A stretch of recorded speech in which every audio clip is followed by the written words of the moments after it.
su nawetee ba ndox mi bari Sénégal bi taa bëgg a wuuteeg Sénégalu ministre de l'industrie wala de l'habitat te sénégalais bi gëj a gis ndawal wala jënu waas ko wuuteeg Sénégalu ministre de l'agriculture wala de l'élevage. ñun bu nuy yeewoo ginaar gi saab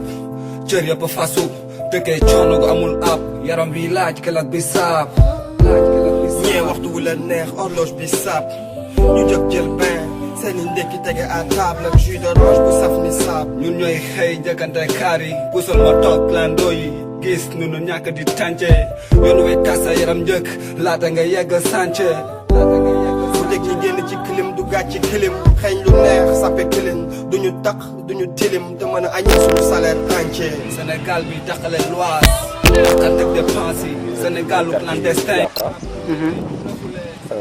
Inondation yi li la fi def comme ni ma ko waxee woon sànq ñi ngi tey le 18 février 2009 donc sori nañ hivernage bi nekk en plein hiver. te ba léegi mënu fi jeex boo gisee kër yi ay dëkkuwaay yoo xam ne nit ñi def nañ fi ay at boo xoolee construction bi preuve la pour wane ni nit ñi yàgg nañ fi donc nappe bi ñu doon wax nappe affleurante la nga xam ne daawul bien que daan na taw mu xaw a tooy wow. mais daawul déranger famille ak kër yi tey. moo ñëw tey ba nangu kër yi ba mën a egg ci niveau fenêtre yi ak niveau buntu yi fu mu yem dépassé hauteur lal yi ak canapé salon yi ba tey mënatu fee dëkk ay ñax nekk fi juma bi nga xam ne mooy juma bu Biafra moo nekk ni tey am accès bi c'est tellement difficile pour nga ñëw fi dem julli ji juma ajuma mais loolu yëpp ñu koy boole rek ci bilan wu conséquences yi nga xam ne moo am ci suuf bi ñu tibb ci camp parce que loolu dafa contribuer largement ci li gën a yëkkati nappe bi nga xam ne fii tey pour évacuer ndox mi dafay jafe parce que fi nga xam ne ay dunes de sable la woon yoo xam ne sut na ay bâtiment ak ay immeuble su demee tey ba nga xam ne foofu mooy taa donc war na mën a am conséquences ci environnement bi lii nag preuve la tey suñu mbokk écologistes yi bu ñu ko gisoon tey dinañ am lu ñu wax parce que tey lii nécessité na sax ñu def ci ay études à l'échelle internationale pour wane li nga xam ne effet dévastatrice bi nga xam ne nit ñi wala politiciens yi pour des intérêts quelquefois personnels wala yoo xam ne un avenir kenn xamul ci ban horizon lañ koy dessiner moom mooy indi tey conséquences yu mel ni population yi vraiment ñu leen di causer ay tort yoo xam ne kenn mënu ko justifier te sanction du am dara du am lu dul rek nit ñi ay regret te war nañu dépasser tey ci monde du 3e millénaire situation de regret mais plutôt war nañu nekk ci ay situation de réparation wala ay situation de sanction pour ñi nga xam ne ñuy causer yenn yi donc vraiment foofu mi ngi nii c'est triste ku ko gis nga xalaat fii ay néeg yu nit ñi doon fanaan ay toilettes jumaa bi nekk nii jumaa bi chaque semaine nit ñaa ngi def tout di ko rembler ak sable pour nit ñi di fi mën a julli mu nekk nag vraiment loo xam ne neexul ci xol même ki fi dëkkul sax warul neex ci moom à plus forte raison ñi nga xam ne tey ñoom ñooy population yoo xam ne ñoo ko fi ak ñi nga xam ne ñoo nekk ci environ yi amoon fi ay dëkkandoo yu jóge fi ndax lii c'est bon.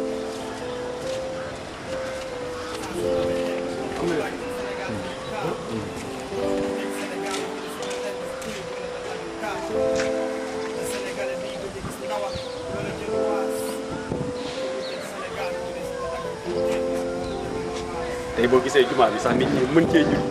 mooy dañ koo remplir suuf ba nga xam ne gis nga suuf si tey dafa xaw a toll ak fenêtre yi donc moo tax nit ñi mën a taxaw fii julli mais fii ngay gis ci jumaa yëpp ni comme nii la meloon mais nit ñi di ñëw di naan pour ndimbal ay camion suuf ba nga xam ne egg na ci niveau bi moo tax tey nit ñi mën ci am accès boo gisee kër yi tey kenn du ko dugg conséquences yi nii te comme niñ ko waxee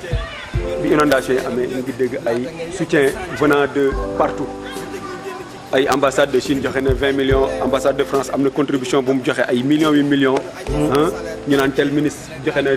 nangami millions tel autorité tel kilifa joxe na nangami millions mais xanaa boobu millions yooyu fii bokk ci parce que boo xoolee machine bi fi nekk ak matériel bi fi nekk xanaa dafa mel ne kon boobu millions yooyu yëpp Sénégal yëpp moo inondé woon il faut defar Sénégal wala boog ay localités yu ndaw ñoo inondé te defe naa ne loolu bu fekkee investir nañ mu nekk loo xam ne c'est visible palpable donc lii waroon na fi mën a ji waroon nañ ko mën a évacuer parce que am nañ bassin d'irrigation tout proche waroon na mën a évacuer ba nit ñi ñëwaat dëkk mais pas par exemple boobu Sénégal di nguuru Sénégal ba fees bay tuuru jàppal ni ba si des ngay du nguuru ñàkk ak rangooñ di tuuru ñaxtu njëgu ceeb ak mburu sunu Sénégal gi li fi ne yéen ngeen ko moos te bés bu neex wax ñu xat yéen ngeen koy noos ñun dañu xoos te lu ñu bëgg du leen mës a kobos sunu Sénégal ko lu ngeen seen bos sunu Sénégal gi li fi ne yéen ngeen ko moos te bés bu neex wax ñu xat yéen ngeen koy noos ñun dañu xoos ñëw fii léegi defaraatu nañu kër gis nga léegi ñaari camion suuf moo nekk fii léegi ñaari camion suuf muy ñeenti camion suuf sëkk nañ ba sonn defar nañ ba sonn mais mënuñ ci dara ama kër gi dafa yaatu te benn loxo encore mënul dara parce que li ma doon wax rek mooy toujours li ñu ci jaaxal mooy bi inondation yi amee li ñu dégg ci autorité yi par exemple ay millions yu millions ambassade tel joxe na ay millions keneen joxe mais dafa mel ne bu fekkee ne Sénégal Dakar yëpp a inondé xëy na peut être xaalis boobu mën nañu wax du doy mais boo xoolee tey boo jëlee Biafra fii moo fi inondé boo jëlee beneen quartier li fa inondé bëriwul xanaa bu fekkee ne loolu dëggantaan investir nañu waroon na mën a régler problème ci li ñu yaakaar parce que aussi waaw loolu moom dafa nekk loo xam ne rek moom la ñu yaakaar parce que xamuñu réalité fait yi ndax xaalis boobu fu ñu ko dugal est ce que dugal nañ ko fu ñu ko war a dugal est ce que géré nañ ko ni ñu ko war a est ce que associé nañu ñi nga xam ne ñoom ñooy concerné yi parce que ñooy sinistré yi loolu yëpp tamit dafa nekk loo xam ne dafa am solo ak ñan ñoo représenté woon sinistré yi ci gestion wu inondation yi parce que loolu yëpp dafa am solo parce que tey jii yéen bu ngeen kii war ngeen a mën a taxaw ni kii de moo ñu fa nekkaloon ba mu leen fa nekkale aussi war na ñëw rendre leen compte ne nii laa ñu fa nekkaloon lii la ñu wax mais bu fekkee ne ñi nga xam ne ñooy concerné yi gisuñ ci seen bopp kon dafa mel ne defaluñu leen ko mais ñeneen lañ ko defal. ñu ngi nii affaire kay mi ngi nii ren di kay gis bokku ci justement ren di gis bokku ci ñu ngi nii fi mu nekk nii dañoo luy kër gi ñu luy fa dafay daanu kër gi ñu lu dugg dëkk na le fi mu ne boo duggee ci bi ngay gis toiture yi mu ngi wadd ñàkk pexe mënuñu sori suñu kër gis nga mbedd mi ni mel gis nga mbedd mi ni mel waaw ñàkk pexe nag amuñu feneen fuñu jëm fi mu ne ñun famille bi yëpp dañu tasaaroo man dama am néeg sama néeg bopp dama luyee La Rochette sama ñoom yaay ñoo nekk fii xale yi ñoom tam ñu ngi biir La Rochette ñun ñëpp dañu tasaaroo Cheikh ak jabaram ñu ngi këram ah xam nga li tam dafa metti amuñu kenn ku ñu jàppale kenn moom moo fi nekk muy sama frère bi moom moo fi def lii moo fi def amul kenn ku ko jàppale waaw lépp nag ñu ngi nii daal ñu daal ku ñu jàppale la ñu bëgg defaral ñu suñu kër gi wala ñu may ñu suuf ñu sëkk suñu kër ak mbedd bi ñëwaat fii parce que location bi metti na néeg 25000 francs nga bëgg cee jël ñetti néeg ñeenti néeg dafa metti bëgg a duggaat fii xam nga tam day metti néeg 25000 francs la ñuy fay ah nga bëgg ci jël ñetti néeg inondation bëgg a dundal sa bopp kañ la fi commencé am réellement 5 ans 5 ans ñu ngi ak moom bi juróomi at ñoom kër gi dañuy abandonné seen kër ñoom ñu taxaloo ñoom mënatuñ ci dara ñun nag ñu ngi jéem ndànk mais wala gis que néeg yaa ngi fi demee seet ci biir néegi ñaari kat ñoo leen ci biir su nawetee ba ndox mi bari Sénégal bi taa dafa wuuteeg Sénégal ministre de l'industrie wala de l'habitat te Sénégalais bi gëj a gis ndawal wala jën waas dafa wuuteeg Sénégal ministre de l'agriculture wala de l'élevage ñun bu nuy yeewoo ginaar gi saab cër yëpp fasu dëkkee coono gu amul ab yaram bi laaj kelat bi saab ñee waxtu wu la neex horloge bi saab xoolee analogie bi ma ci def mooy suuf bi ñu doon tëbb ci camp bi boo xoolee léegi 5 ans comme nañu ànd ñu montagne teg yooyu ñu 5 ans tibbal ci ay problème te mu doon naan ci suufu taw bi mu doon naan ci taw bi suuf bi ci kaw doon naan ci taw bi ci suuf tamit di naan ci napp bi tey loolu ñu gas ba foofu di taa tey dafa nekk loo xam ne dafa joué ci loo xam ne napp bi gën a yëg donc fii daan tooyee bu tawee tuuti bu tawee léegi day gën a yéeg day gën a yëg léegi boobu muy yéeg nag moo conséquence am mooy lii donc fi gën a wàcc ci caara yi toujours day taa loolu ci du ko indi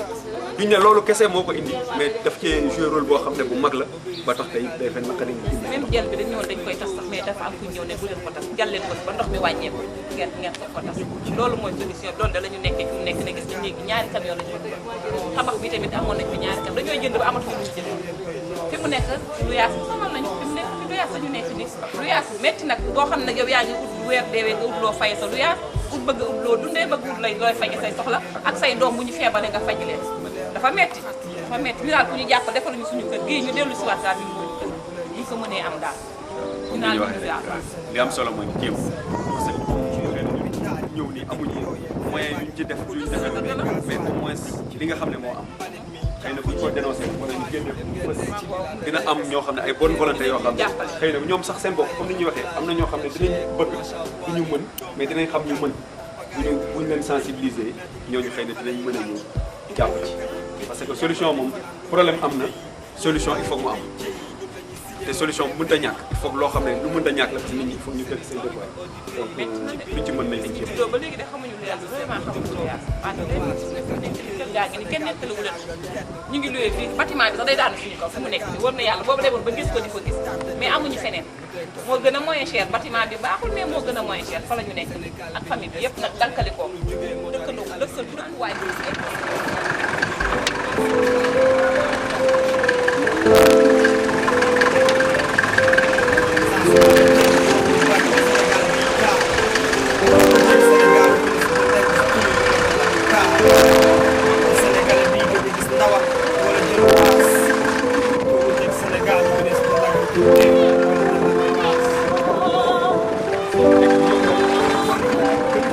ñun bu ñuy yéex dinaa gis saab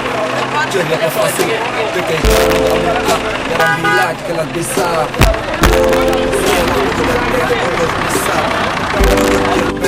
seeni ndekki tege à table ak jus d'orange bu saf ni saab ñun ñooy xëy njëkkante kaar yi pusal la toog landoo yi gis nu nu ñàkk di tànce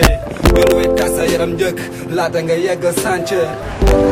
su dëkk ñi génn ci kilim du gàcc ci kilim xëy ñu leer sappe kilim duñu tap duñu tilim te mën a añee suñu salaire entier Sénégal bi taxale waas waaw au moins sax ak dépense yi li gars yi di jooy muy defar ay ñuy defar ay autoroute à péage yi dara mënoon na ñëw comp sax benn 500 millions 300 milliards yi ñu def ci autoroute à péage yi naan gars yi nga xam ne banlieue bi nga xam ne Sénégal day nguuru Dakar ñoo ko rek jàppal ni ba si mais des ça ñu defal suñu jàppal na ngooñ di ciw au moins gars yi bu ñuy xëy di liggéey di am fu ñuy jaar suñu Sénégal gi li fi ne yéen ngeen ko moos bu neex nag ñu xat yéen ngeen koy noos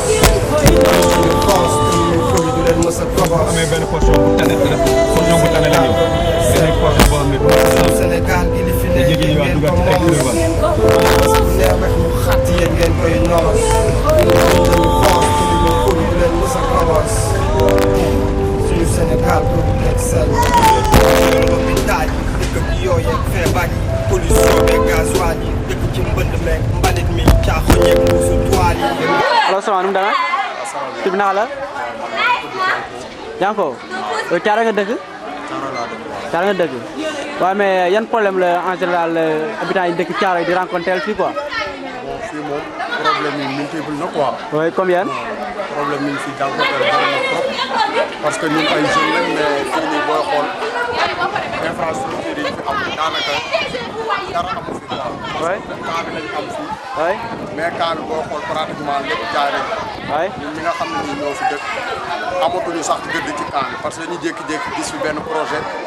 du ñu avertir du ñu wax dara dañuy jékki-jékki rek gis gars yi indi seen ay matériaux teg commencé tabax. dëgg la. du ñu avertir du ñu def dara. yaa ngi comprendre et puis fii nii benn jumaa lañ fi am benn mosquée chaque année bu saison des pluies ñëwee du ñu julli pendant 3 mois. fi ñu dëkkuwaay fii yëpp zone la boo xam ne nii day taal. bu fekkee ni wàllu yoon yi la ñuy wax moom boo jógee Pikine pour ñëw Thiaroye ci loo xam ni 15 minutes nga ko daan def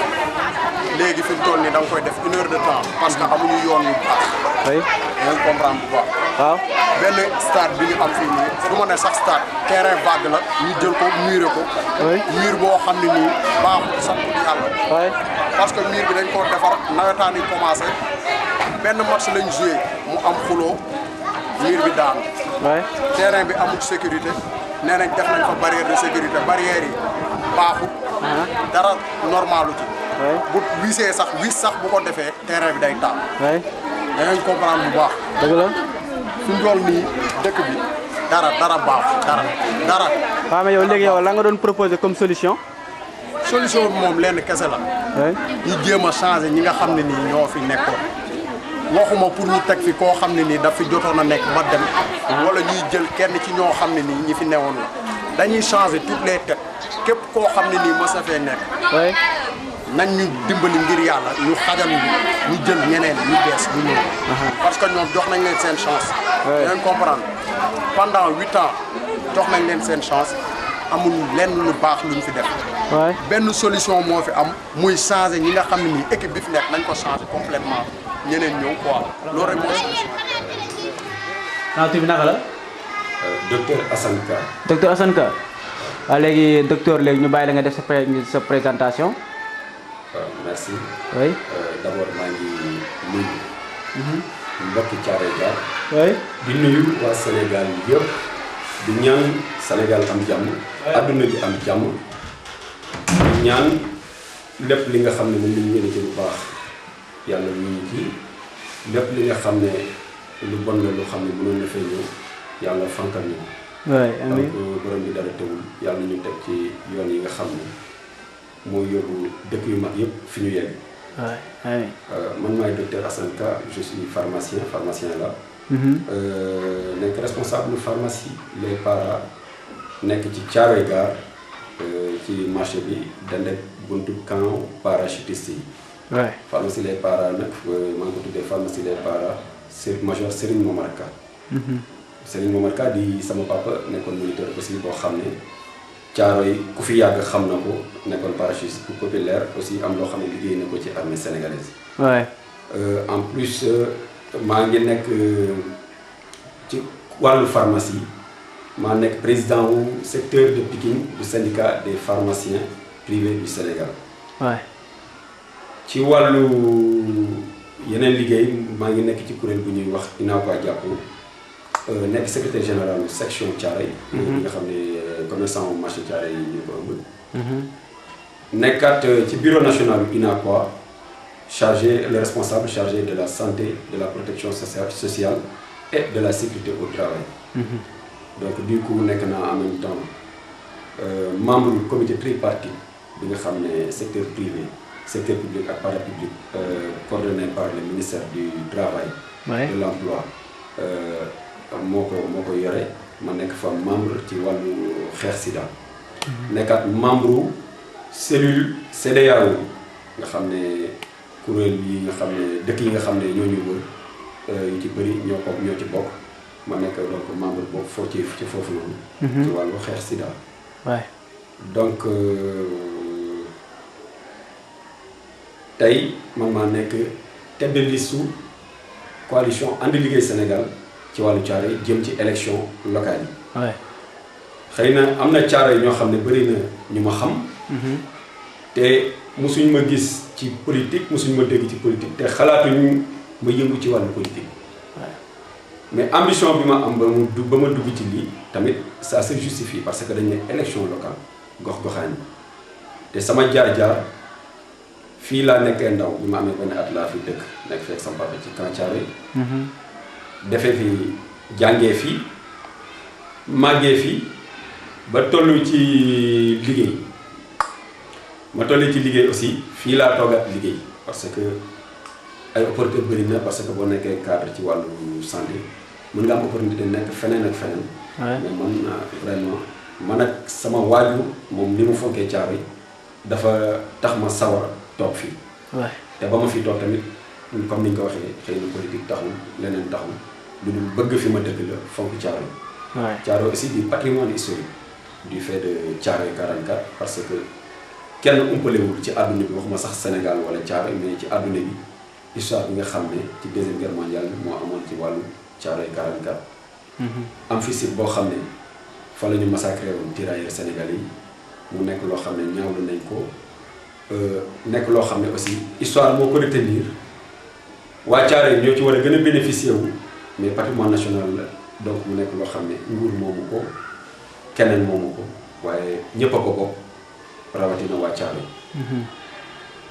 donc camp Thiaroye aussi nekk camp bu historique tuddoon fi camp Faidherbe ba ñëw ñu koy wax camp militaire de Thiaroye amoon fi donc camp sapeurs-pompiers en même temps transmission ak parachutistes yi ñu dem ba jamono ni muy doxee ñu jëlee fi transmission yóbbu ko yëmbal mu des fi camp para yi. tey camp bi nekk loo xam ne dafay jouer rôle boo xam ne bu am solo la ci wàllu sécurité wu population yi. tax xëy na ay samba boy comme ni ñu koy déggee ci dëkk bu ne mën fee bañ a bëri ndax dina am lu ñuy may militaires yi fi nekk te doon comme ni ñu ko waxee seen slogan ay jàmbaar. donc tey ñu toog ma dégg ni dañuy toxal camp Thiaroye mu nekk loo xam ne d'abord metti na sama xol parce que histoire bu ma ci am sama enfance ni ma ko mën a waxee ci camp bi laa màggee fa laa tàkkee soxna. ba am ci sama taw bi toog sama wet. tuddee ko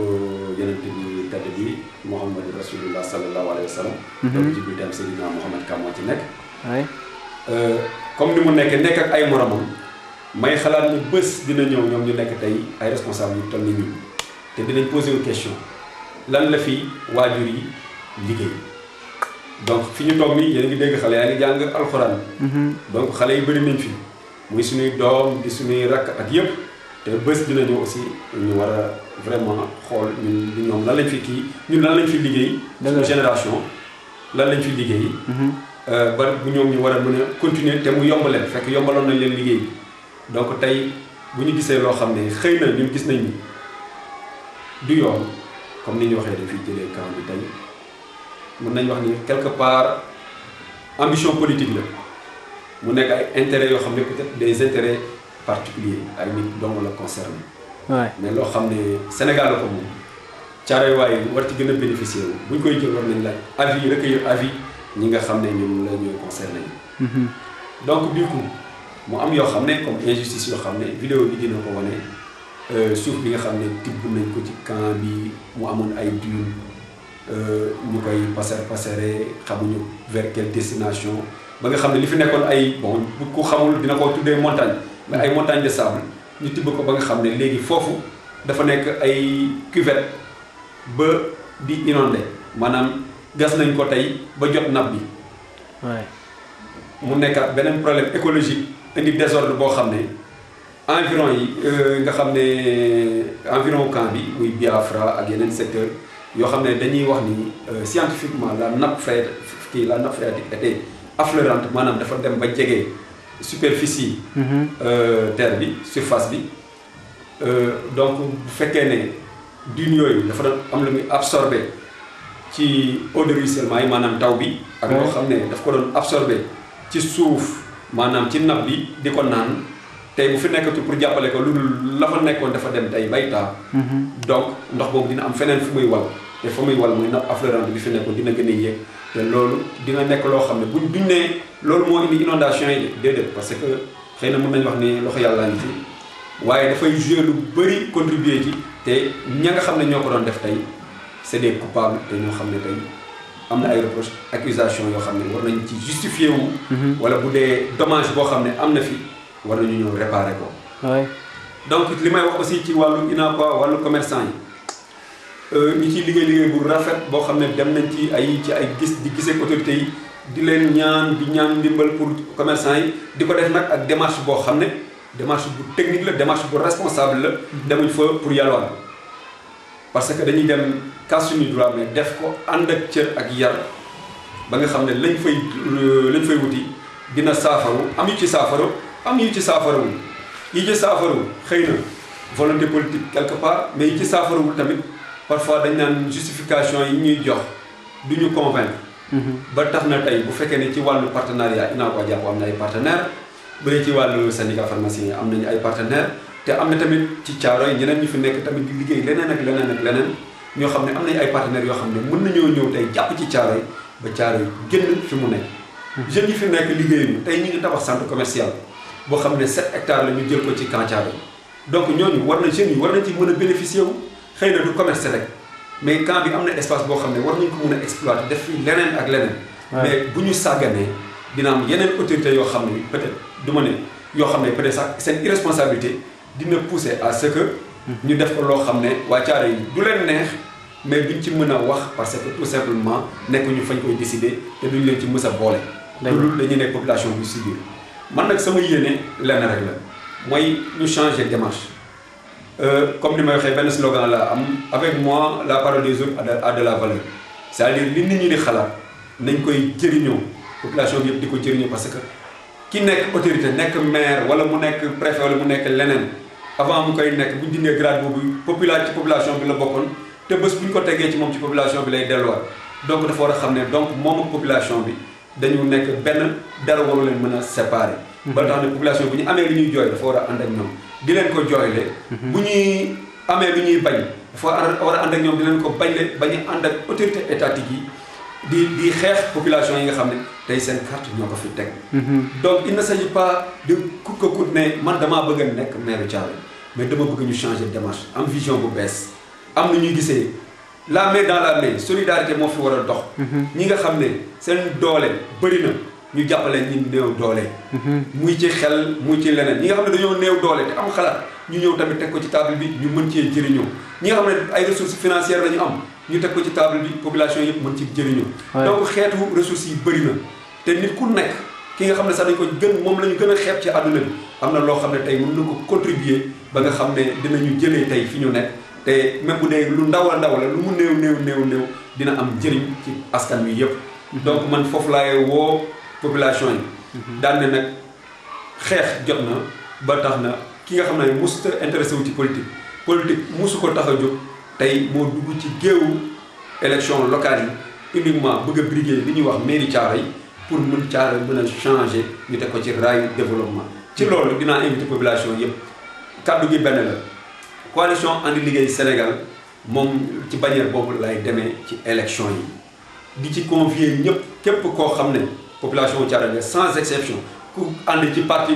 coalition andi liggéey wala nga nekk ci beneen parti nga xool ni discours bii nii ma lay tegal dafa bëgg a day ànd ak à l'issue benn programme bu sûr bu solide mais programme boobu tamit day nekk un programme ouvert boo xam ne du docteur Assane Ka rek moo ko moom mais population Thiaroye ñoo ko moom donc ni muy ubbeekoo mooy képp ku nekk sa xalaat ba nga am te mu xam ne mën na jëriñ Thiaroye doole boo am lépp loo xam ne xalaat nga ne mën na changer Thiaroye nga indi ko mu nekk sa contribution ñun ñëpp ñu ànd dem. il ne s'agit pas de dire aussi que ni kii bokkuma ak moom parti wala kii bokkuma ak moom vision mënuñoo ànd Thiaroye benn la ñoo ko bokk kuñ fi wàccee tamit doo fi jóge fii nga bokk ndax fii mooy sa gox. ki nga xam ne tamit dañ ko gagné du fi jógee dafay toogaat di xeex léegi nag li gën mooy ñu harmoniser parce que tey réew mu mel ni Tunisie bi ñu toll ci indépendance dafa nekkoon réew moo xam ne Sénégal moo ko gënoon développé yeneen réew gënoon ko développé. mais ci solidarité ak gëm seen bopp te loolu tamit lu am solo la gëm sa bopp gëm sa gox ci loolu la ñu liggéeyee tey ba Tunisie nekk ci pays yoo xam ne pays de référence la. ku xool Japon nekkoon na tamit pays boo xam ne après deuxième guerre mondiale ci pays yi gënoon a ndóol la. donc dëkk boobu dem tey ci solidarité ak pas-pas ak gëm seen bopp dem ba nga xam ne dañu nekk ci ñi ñuy cité en premier en matière de développement. donc gëm naa ni Thiaroye ressources yaa ngi fi mën nañ ko ensemble la main dans la main nañu ànd ñu dem fexe changer briguer mairie bi te aussi ñu fexe ba am fi ay équipe yoo xam ne parce que du question équipe bi nekk ci liste bi rek moo fiy dem mais comme dama ne dañu soxla xalaatu ñëpp ki nekk ci liste ki nekkul ci liste électorale ki nga xam ne aussi am na yéeneem bu baax na ñëw vraiment dans la solidarité ñu xool lu ñu changé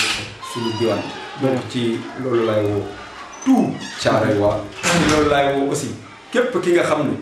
nekkoon na Thiaroye jugee Thiaroye ndax xëy na Thiaroye doyatu ko ndax ni muy doxee moo ko neexul ba mu dem di changer gox-goxaan dem dëkk feneen moom aussi na jàpp ni à l'origine Thiaroye waa la bu ci mënee contribuer na ñëw contribuer ci mais aussi Thiaroye waa yi nañu fexe ba nga xam ne dañuy am fierté boo xam ne képp koo xam ne rëcc génn na Thiaroye dina rëccu lu tax mu jóge fi wala nit ñi tamit di ñi fi jóge di dem ba nga xam ne dinañuy bëgg di ndamoo man de Thiaroye wala Thiaroye laa bokk donc Thiaroye moom a ñor ci loolu laa leen woo gëm naa ni ensemble ñun ñëpp ñu nekk Thiaroye mën ngeen ko donc maa ngi leen ñaan élection yi di ñëw 22 mars ku ci nekk na nga ñëw sànni carte ci wàllu ànd li coalition ànd liggéey Sénégal pour que victoire bi buñ ko amee mu nekk démarche bu bees boo xam ne maire bi fii toog dafay considérer seen xalaat di considérer seen parole aussi li fi am ci ay métit muy bokk di leen ko xeexle ñun ñëpp ñu bokk ci incha allah gëm naa ni mën na nekk ndax mën ngeen ko te am naa yaakaar ci yéen te yéen tamit war ngeen a tamit gëm seen bopp am yaakaar ci seen bopp ni li fi war li fi nekk te baaxul ñu war ko bokk dindi ñu dindee ndoo ko ñun ñëpp wasalaam maa ngi leen di gërëm di leen sant di ñaan aussi que ni comme ni ma ko waxee ni politique taxumaa jóg su ma fi nekkul maire képp ku fi nekk maire tamit dinaa ñëw vraiment jàpp ci liggéey bi ndax du ma jóge Thiaroye fii laa gëm moom laa bokk te bëgg naa dans 10 ans ou 25 ans ñu xam ne Thiaroye day nekk une commune de référence bu ñu ko mënul élargir sax mu nekk ville de Thiaroye muy doon li gën ci ñun au moins mu nekk commune boo xam ne day nekk bi ñu gën a respecté ci Sénégal. saa su nawetee ba ndox mi bari Sénégal bi taa ba nga wuuteeg Sénégalu ministre de l'industrie wala de l'habitat te Sénégalais bi gëj a gis ndawal wala jën waas nga wuuteeg Sénégalu ministre de l'agriculture wala de l'élevage. ñun bu ni yeewoo ginaar gi saab cër yëpp fasu dëkkee coono gu amul ab yaram bi laaj kelat bi saab ñee waxtu wu la neex horloge bi saab ñu jóg jël bain seeni ndekki tege à table ak jus d'orange bu saf ni saab ñun ñooy xëy njëkkante kaar yi pusal ma toog landoo yi gis nu nu ñàkk di tànce yoon way tasa yaram njëkk laata nga yegg sànce fu teg ñi génn ci clim du gàcc ci kilim xeeñ lu neex sappe kilin duñu taq duñu tilim te mën a añee suñu salaire entier Sénégal bi daqale lois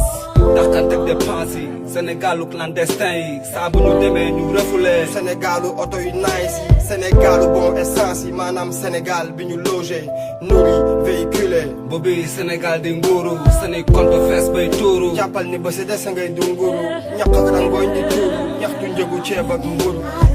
suñu Sénégal gi li fi ne yëg ngeen ko moos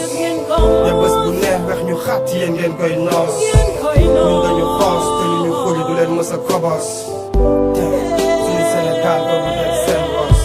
suñu Sénégal gi li fi ne yëg ngeen ko moos ne bés bu neex wex ñu xàtt yéen ngeen koy noos ñun dañu xoos te lu ñu xuri du leen mës a kobos suñu Sénégal ko bu teg seen bopp ñoo dëkk ci yoonu l'hôpital yi dëkk ak yooyeeg feebar yi pollution beeg gasoil yi dëkk ci mbënd meeg mbalit mi caaxoñ yeeg mbuusu toile yi yéen ngeen ne ci villa de rêve yi week-end yi sali yeeg joal yi bàyyee ko ci plage yi yat ci yeeg planche à voile yi suñuy doom taluñu njàng ndax pagaayu école publique yi maître yi gréew xale yi lang du mooyu kayeeg big yi ñun la ñuy fanaanloo ci ay veille yi ñooy daanu ci ay jëy yi ñun la ñuy signéloo PV yi booba Sénégal VIP seeni doomi gu ODP yi ci biir université yi dellu see ko diplôme jute waat nekkaat ci pays Sénégal bi teranga gedd dëkk ci xiif taw a regg Sénégal bi dëkk ci embouteillage tardé taw a yegg wuteeg Sénégal bi noote tëdd sunu xaalis yi Sénégal bi ñu escorté fu nu jógee motar yi xaalis yi duy seen poste ko fenn ngir dawal Benz Touareg mbaa Porsche Cayenne wuteeg Sénégal bi ñu naan muñal te xam ne attanul lañu ko yenn Sénégal bi ñu naan muñal te xam ne attanul lañu ko yenn